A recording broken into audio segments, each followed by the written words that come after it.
안녕하세요. 한 달에 한 번 미국 주식입니다. 이번 영상에서는 ETF 상품 읽어주는 남자를 진행해 보려고 합니다. 일단 글로벌 X에서 발행한 상품이고요. 이제 이름에서 보시다시피 이제 리튬과 배터리에 이제 투자하는 그런 상품입니다. 그래서 리튬 채굴 및 탐사라던가 아니면 리튬 배터리 생산 기업에 투자를 하고요. 일단 리튬은 보통 한 두 가지로 사용이 된다고 보시면 될 것 같아요. 이제 일반적으로 우리 일상에서 쓰는 핸드폰 같은 전자기기라던가 아니면 전기자동차 등의 에너지 저장 장치, 그러니까 배터리에 사용이 되기도 하고요. 한편으로는 이제 풍력이라던가 태양광 같이 이제 신재생 에너지 있잖아요. 친환경. 그거를 통해서 생산된 전력을 저장하는 장치, 그러니까 ESS에 사용된다고 보실 수 있습니다.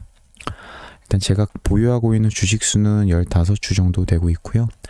관련된 이제 개별 주식은 테슬라가 한 22주 정도 있습니다. 아주 크게 물려 있는데 테슬라 물려 있다니까 좀 믿기 어려우실 수 있으나 지금 물려 있습니다. 아직 마이너스 15%, 10% 정도인데 아무튼 그렇게 되어 있고 현재 수익률은 38% 정도 되고 있습니다. 아무래도 최근에 5주 정도를 추가 매수를 했는데 이 정도로 수익률이 조금 떨어졌어요. 투자 배당률은 0.1%로 상당히 낮은 수준을 갖고 있습니다.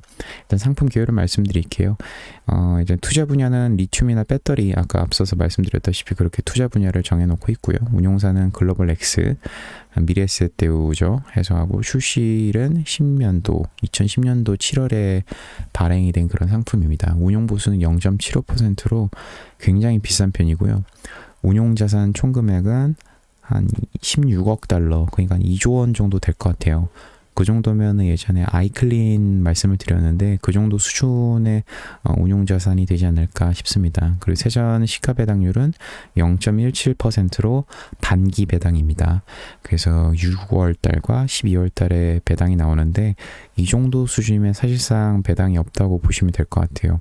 그래서 탑 홀딩스를 살펴보면 탑 10인데 1위부터 10위까지 살펴보면 눈에 띄는 게 앨범알과 삼성 SDI가 있고 2위에서 8위까지는 전부 다 중국 국가로 편성이 되어 있습니다. 거의 다 중국 기업으로 다 되어 있어요. 그래서 제가 이름을 다 찾아보니까 첫 번째로 장시깐펑, 그리고 창신신소재, 북창확창, 비아디. 그래서 이름도 되게 어렵고 생소한데 뭐 이런 기업들로 중국 업체로 되어 있어요. 그나마 좀 괜찮은 건 미국 기업인 앨범알의 비중이 좀 높다라는 거고요. 또 한편으로 더 좋은 거는 원래는 테슬라가 상위권에 포진을 했었는데 그 비중이 낮아졌어요. 원래 항상 탑10 안에 들었는데 좀 밖으로 빠져서 개인적으로 좀 좋게 보고 있어요. 그리고 특이하게 한국 기업은 삼성 SDI가 LG가 들어가 있고요. 그래서 지금 보시다시피 중국이 제일 높고 유나이티드 스테이트, 미국 이렇게 돼 있고 아무튼 국가 비중과 탑 홀딩스를 한번 살펴봤고요. 두 번째로 보유 기업에 대해서 말씀드릴까 합니다. 총 보유 기업은 44개입니다. 44개고 그 중에서 앨범알만 다뤄볼까요? 왜냐하면은 앞서 말씀드렸다시피 2위에서 8위까지가 다 중국 기업이고 그리고 9위는 한국이었고 10위는 또 칠레였거든요. 그런 기업들은 좀 제외를 하고 1위인 미국 기업만 한번 말씀드릴까요? 일단 앨범알은 세계 리튬 채굴 업체입니다. 이제 세계적인 기업이고 이제 전기차 시장 확대에 따라서 이제 낙관적으로 전망을 하고 있더라고요. 앞으로도 매출이 계속 증가를 할 거라고 생각을 하고 있고 2020년 말 기준으로 2,300개 정도의 고객사를 보유하고 있다고 합니다. 그래서 매출 부분을 살펴보면 이제 전체 매출을 한 37%가 리튬 관련된 사업으로 차지를 하고 있고요. 그다음에 총매 부분은 26%, 그리고 브로멘 스페셜티는 한 31% 정도를 차지하고 있습니다. 그리고 리튬 부분에서 이제 앨범알의 이제 주요한 사업이라고 할 수 있는데 앞서 말씀드렸다시피 뭐 EV용 리튬 수요가 증가할 거기 때문에 앞으로 계속 성장할 거고요. 참고로 2015년에서 2019년 사이에 매출액은 평균 28%가 증가할 정도로 상당히 뭐 지속적으로 크게 증가하고 있는 것 같아요. 그리고 이거는 지금 이제 앨범알이 갖고 있는 사업장과 뭐 공장이 위치한 그런 지도고요. 전체적으로 많이 포진이 되어 있는 것 같아요.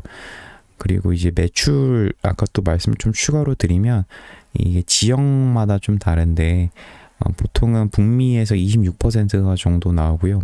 EMEA, 그러니까 유럽, 중동, 아프리카에서 24%, 나머지 48%가 이제 아시아에서 굉장히 많은 비율을 나타내고 있습니다. 그래서 유사 ETF를 한번 비교해 볼까요? 유사 ETF는 다른 걸 찾아보니까 한 가지밖에 안 나왔어요. 그래서 베트라는 그런 회사가 아니라 티커였고요. 앰플리파이라는 곳에서 이제 발행한 것 같아요. 그래서 비교를 해보면 일단은 리튬 LIT가 이제 2010년도에 발행을 해서 어느 정도 앞서가 있는 걸 보이고, 운용 보수는 베트가 있고, 그리고 운용 규모는 늘 말씀드렸다시피 규모가 커야지 거래가 잘 되기 때문에 개인적으로 여기서 이미 운용 규모에서 LIT를 선택을 하시지 않을까라는 생각이 듭니다. 뭐 배당률은 비슷하고요. 이제 베트가 사실상 출시된 지 얼마 안 된 상품이기 때문에 5년치의 그런 퍼포먼스를 비교하기는 좀 어려웠고, 그래서 1년치만 비교했는데도 LIT가 좀 높게 나타난 것을 볼 수 있습니다. 아무래도 초반에 테슬라의 비중이 조금 높았던 까닭이지 않을까라는 생각이 들어요. 그리고 포트폴리오로 분산된 거를 비교해보면 베트가 78개로 LIT보다는 조금 좀 다양하게 분포가 되어 있는 것을 확인할 수 있습니다. 그리고 홀딩스를 어쨌든 2개 이렇게 비교를 하다 보니까 그냥 홀딩스만 한번 베트에 대한 걸 찾아봤어요. 그러니까 테슬라가 가장 높고요. 나머지는 또 중국 기업인 것 같아요. 니오가 보이는 게 좀 신기하긴 하네요. LG 케미칼도 있고. 그래서 이런 식으로 분포가 되어 있습니다. 제가 한번 예전에 ETF 고르는 거에 대해서 말씀을 드릴 때 그거를 말씀했던 것 같아요. 신생 ETF가 테슬라 비중이 높다는 말씀을 드렸잖아요. 항상 상위권에 포진이 되어 있는데, 이번에도 2018년에 출시된 상품이 이제 베트인 경우에도 테슬라가 높은 거를 좀 확인을 하실 수 있을 것 같아요. 여기서도. 그래서 주가 추이랑 이제 유사 ETF 한번 비교해 볼까 하는데, LIT는 저번에 한번 코로나 터지고 나서 계속 올랐습니다. 근데 아마 이때가 그 금리 쇼크였나요? 해서 테슬라 급격히 떨어졌다가 다시 한번 치고 올라가서 지금 250% 정도의 수익률을 내고 있고요. 반면에 베트는 좀 부진하네요. 왜 부진한지 모르겠는데 좀 이렇게 좀 나와 있습니다. 그래서 개인적으로 LIT가 훨씬 더 높은 뭐 수익률을 보여주고 있다고 지금 볼 수 있습니다. 지금 한 83달러, 84달러인데 최근에 그 헝다그룹이었나요? 그것 때문에 중국 증시가 좀 폭락을 해서 좀 떨어지긴 했었어요. 80달러까지인가? 근데 지금은 아무튼 좀 회복이 돼서 그 정도로 유지를 하고 있습니다. 그래서 간단하게 이제 ETF 상승 요소와 위험 요소를 한번 살펴볼까 합니다. 일단은 상승 요인으로서 3가지를 꼽아봤는데, 첫 번째로 전기차 시장 확대랑 수요가 확대될 거라는 얘기입니다. 이게 뭔 얘기냐면, 이제 미국 바이든이 지금 뭐 2030년까지 전기차 비중을 뭐 50%까지 확대한다고 하고, 이제 유럽은 뭐 유럽도 집행위원회 있잖아요. 거기서는 2035년부터는 뭐 휘발유랑 디젤 차량이 판매가 안 된다고 하니까 사실상 전기차로만 사용하겠다라는 걸로 해석을 해도 될 것 같아요. 그런 걸 감안했을 때 전기차 시장이라든가 수요는 계속적으로 확대될 것 같고, 뭐 국제에너지기구 IEA에서 얘기하기로는 뭐 2020년 전기차 판매량은 약 320만 대인데 2019년 대비 50%가 증가를 했다고 해요. 그래서 대부분은 뭐 유럽과 중국에서 수요를 했다고 하고, 그래서 이런 거 보면은 앞으로도 계속 커질 것 같아요. 뭐 물론 지금 전기차 시장 판매율은 뭐 전 세계 자동차 판매량이 4.4%밖에 안 된다고 하는데, 뭐 앞으로 뭐 규제가 들어온다거나 유럽처럼 아니면 국가에서 주도적으로 전기차를 사용하게 한다면은 앞으로 뭐 전기차의 보급은 수요는 더 높아질 수밖에 없고, 공급을 하는 기존 자동차 업체들도 전기차로 전환을 할 것 같아요. 그래서 직접 찾아보니까 2030년, 뭐 길게는 2040년까지 뭐 우리 흔히 알고 있는 내연기관 자동차 회사들 있잖아요. 뭐 현대, 기아, 뭐 제네시스, 포드, 뭐 벤츠, BMW, 폭스바겐, 뭐 볼보, 혼다, 뭐 이런데 모든 자동차 회사들이 전기차를 만들기 시작을 하고도 있고 완전 전환한다고도 발표를 하고 있더라고요. 실제로도 자동차 검색해보시면 전기차가 요즘엔 진짜 많이 나왔어요. 아무튼 전기차에 대한 뭐 시장이라든가 수요는 계속 커질 거라는 게 이제 상승 요인 중 하나고, 두 번째로는 친환경 에너지 확대. 아마 ICL엔 얘기 드렸다시피 앞으로 뭐 태양광이라든가 풍력이라든가 그런 것들이 계속 확대가 될 거예요. 그런 거 확대가 될 때 가장 중요한 게 ESS거든요. 에너지 저장 장치. 여기 리튬이 사용이 되는데, 아무튼 친환경 에너지가 계속 성장하면 ESS에 대한 수요가 높아질 거고, 여기에 필요한 리튬도 자동으로 수요가 올라가겠죠.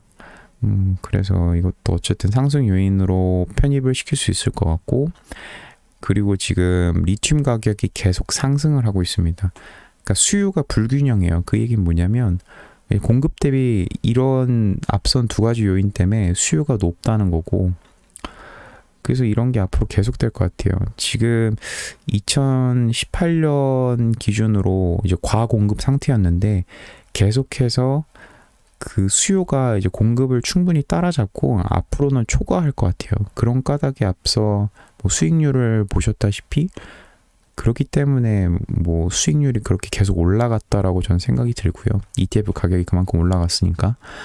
그래서 이런 건 굉장히 긍정적인 요인이지 않을까 싶습니다. 그 리스크 요인은 이 상품 자체에 대해서 찾아볼 수 있을 것 같아요. 이제 중국 시장에 대해서 높은 의존도를 보이고 있습니다. 아까 초반에 국가 비중을 봤을 때는 40%였나요? 30%였나요? 그것도 높은 편이기도 하고, 한편으로는 이제 탑10 홀딩스에서 보셨다시피 2위에서 8위가 중국이었잖아요. 근데 미국과 중국은 제가 볼 땐 평생 라이벌입니다. 뭐 중국이 미국한테 상대가 안 된다 한들 그렇게 얘기하시는 분들도 계신데, 그렇다 한들 어쨌든 상호간에 경쟁하고 견제하는 그런 사이이기 때문에 중국 기업에 너무 의존도가 높으면, 만약에 뭐 미국이 중국한테 경제보복을 탄다, 중국 증시가 흔들린다, 이러면은 자연스럽게 주가도 ETF 상품에 대한 주가도 흔들릴 수밖에 없다는 생각이 들고요. 그리고 이제 두 번째는 이제 후발적 공급 과잉이라고 말씀을 드렸는데, 그런 거 있잖아요. 수요가 너무 지금 많이 높아요. 근데 이런 것들은 생산을 한 번 할 수가 없는 거잖아요. 그 얘기는 뭐냐면 리튬을 그러니까 광산을 만들어서 채굴을 하고 하면은 다시 이거를 사용할 수 있도록 가공을 해야 되는데, 그러려면 시간차가 존재하는 거고, 그 수요에 바로바로 즉각 대응을 못 한다는 건데, 그럼 결과적으로 공급이 과잉이 될 수 있다는 거죠. 수요 예측을 못해서.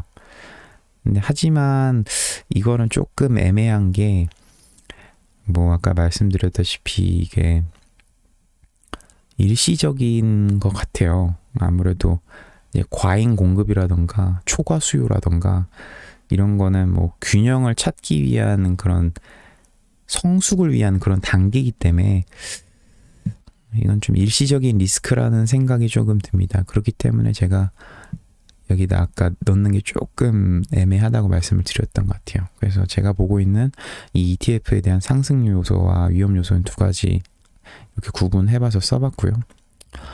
한 줄 요약하자면 이제 친환경 시대에 함께 성장하는 ETF입니다.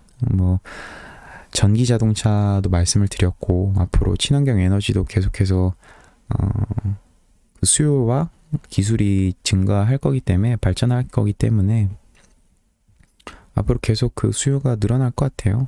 ETF 가격도 전 $100도 넘어갈 거란 생각이 듭니다. 그럼 영상은 여기까지고요. 추석 연휴 잘 보내시고, 영상 잘 보셨다면 구독, 좋아요, 알림 설정 부탁드리겠습니다. 그럼 나중에 다른 좋은 영상으로 만나 뵐게요.